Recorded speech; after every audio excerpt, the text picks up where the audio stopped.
Hi, I'm Jean, one of the 125 Live TechMates. Today we're going to learn what it means to be online and use the internet, and even do some surfing on the web.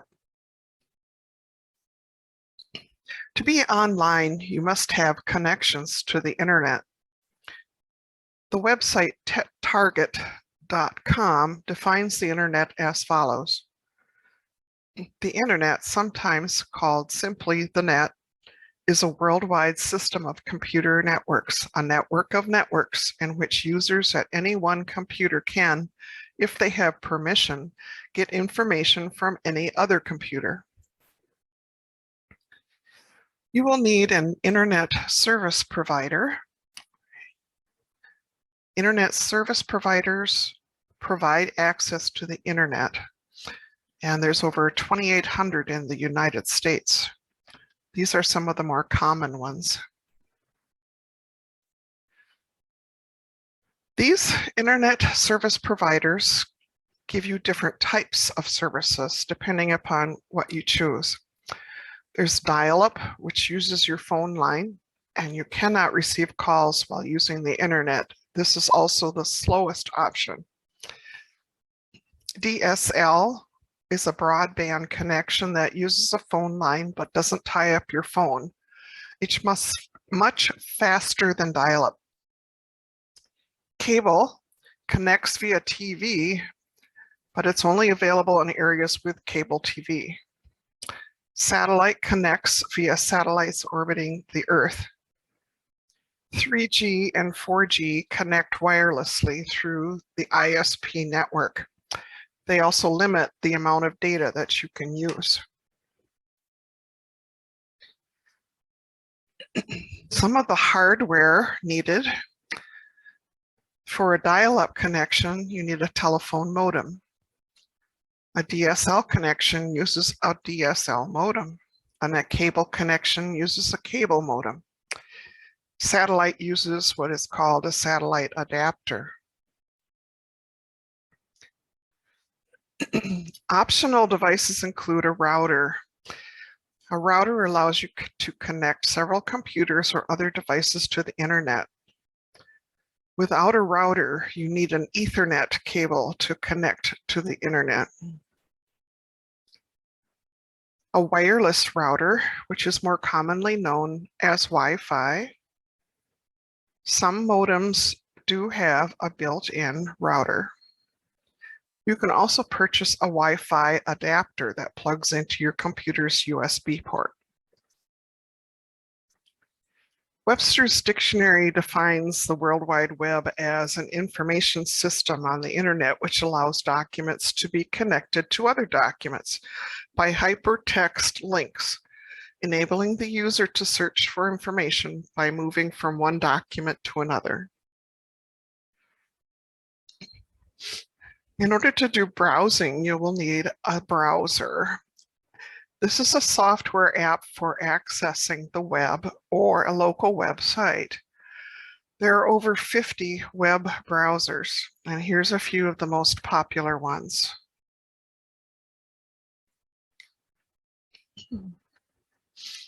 We're going to browse, or what is more commonly called surfing, the internet. I have Spectrum as my internet service provider with access to the World Wide Web. Google Chrome is my browser, and now I can begin to surf.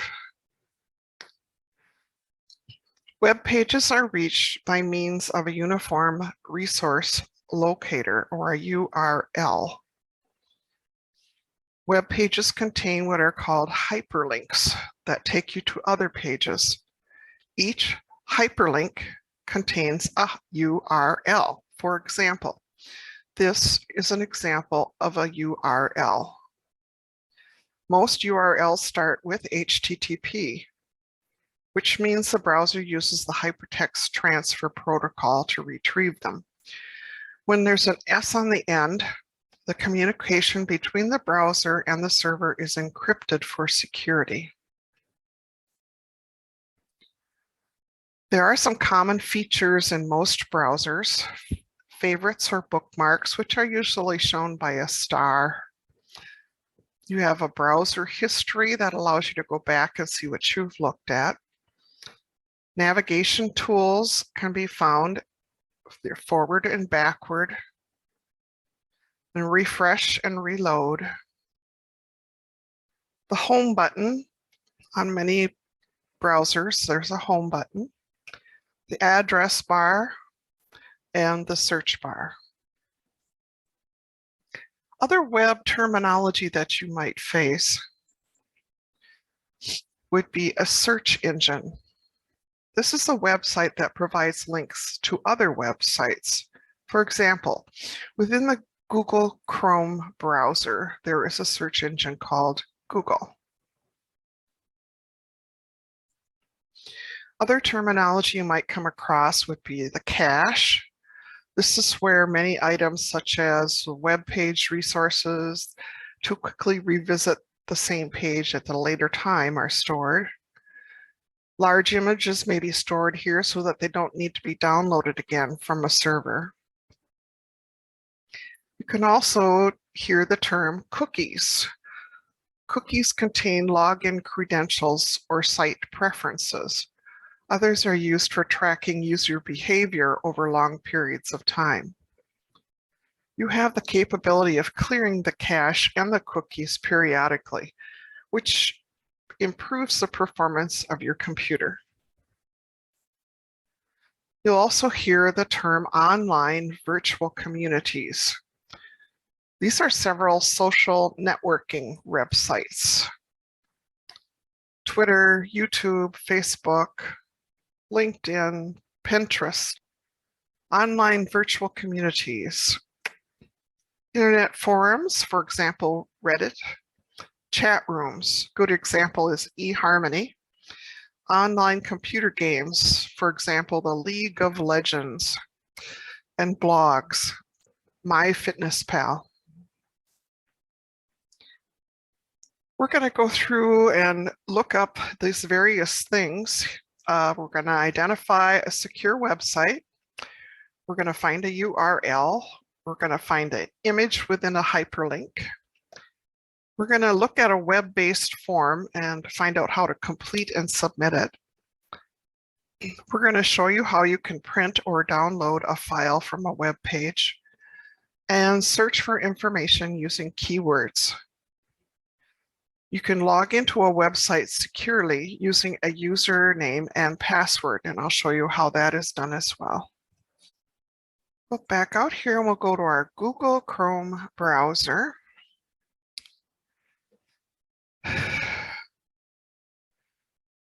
So we're going to open up a site that's owned by the Mayo Clinic. You can use this search bar here or this search bar here. I'm going to use the one down here, Mayo Clinic.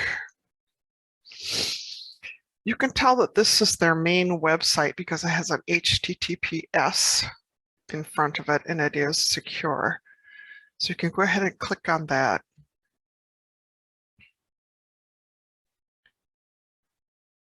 Within this, we're going to find a picture that has a hyperlink.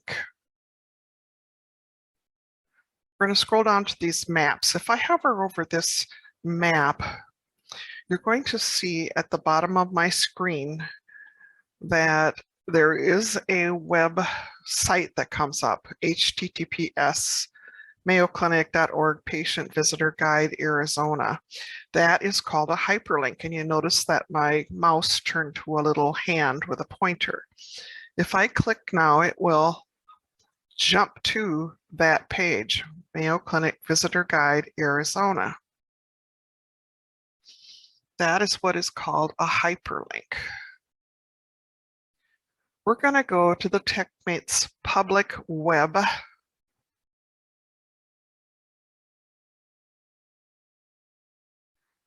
And we're going to go to the Additional Resources tab. We're going to open up the tab that's called Computer Terms.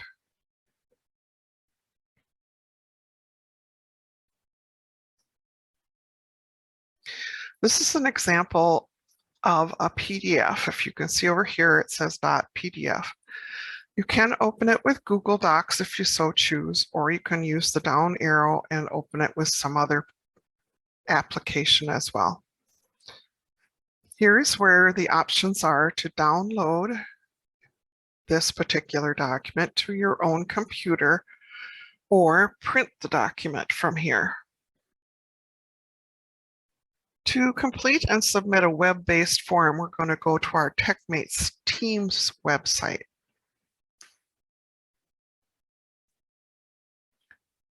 Which is also bookmarked. This is our TechMates volunteer hours form I'm going to be showing you.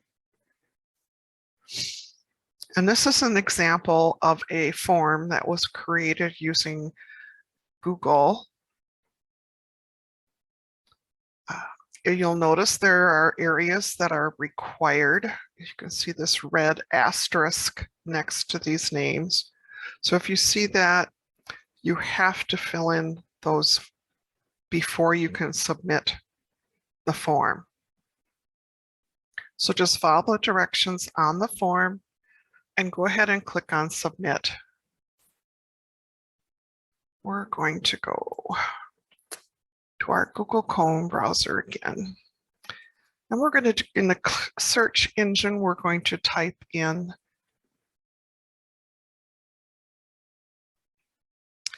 fixing a hole in drywall.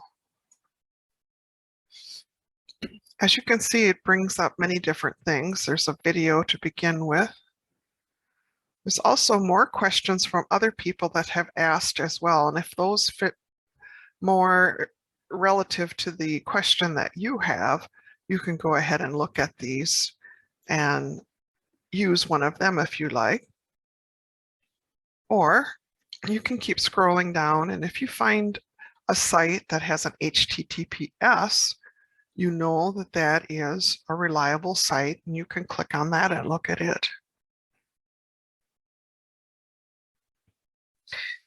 Some websites require that you use a username and password.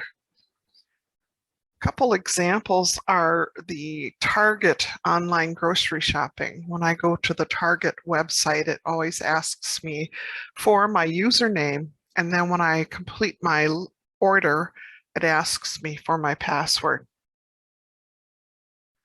The Mayo Clinic portal is also another area. When you log into your patient account, it will ask you for your login name and your password, and then it also will ask you to enter a code which they send to you via text.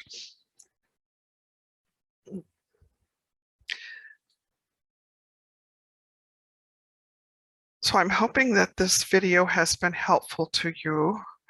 We'll have some more of these types of videos coming out in the near future.